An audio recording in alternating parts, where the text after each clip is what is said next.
cheerleading. Cheerleading is one of my favorite sports. I have been a cheerleader since I was 3, and hopefully it'll be your favorite sport.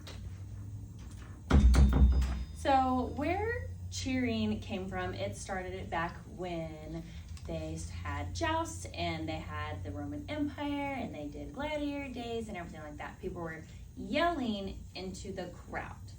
Well, technically they were cheering, like cheerleaders. It all started in the 1860s where they started calling yelling into the crowds cheerleading. This guy right here was our very first cheerleader. He's very important. So it all started on November 2nd in 1898. He was at a college football game and they weren't doing so hot. The crowd wasn't doing so hot as well. So he stood up in the stands, jumped over the fence, got to the sidelines, and started cheering into the crowd. And for this, he became our first cheerleader, Mr. Johnny Chapel.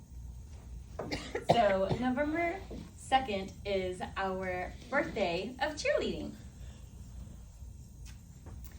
So competitions and camps for cheerleading. So since sideline cheer started happening after Mr. Johnny, then we decided to start helping people and teaching them how to do cheerleading.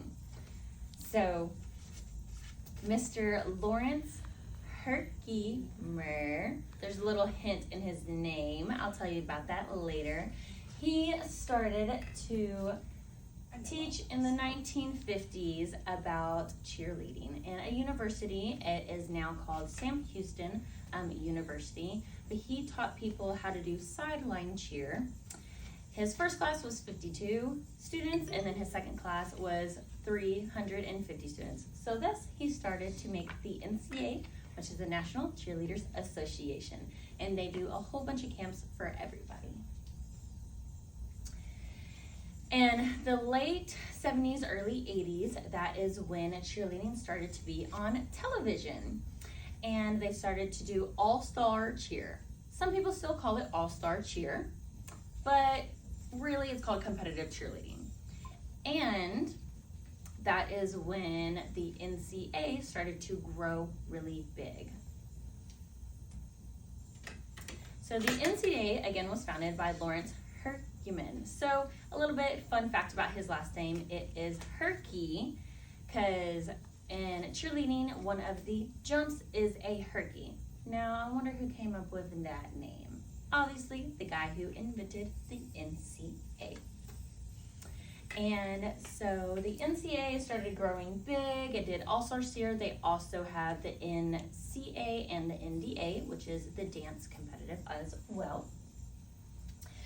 So the NCA is hosted here in Dallas, Texas, and it is around March and April, so we just had it this past weekend, and it was great, phenomenal, and it really wasn't, but normally it is, but the NCA, which is the college portion, and then the NDA, which is the dance portion, is held in Daytona Beach in Florida, and that is always around April, May, and that is so fun to do. So NCA, which is competitive cheerleading, they have a lot of rules, which is you have to do standing tumbling, running tumbling, stunts, pyramid, tosses, dismounts, and baskets. All, plus dances, all under 2 minutes and 30 seconds. So cheerleading is very competitive. It is very hard. It is one of the most dangerous sports that we have here. It is very fun to watch and everything. So I hope you get to see a NCA cheer and everything like that. Thank you.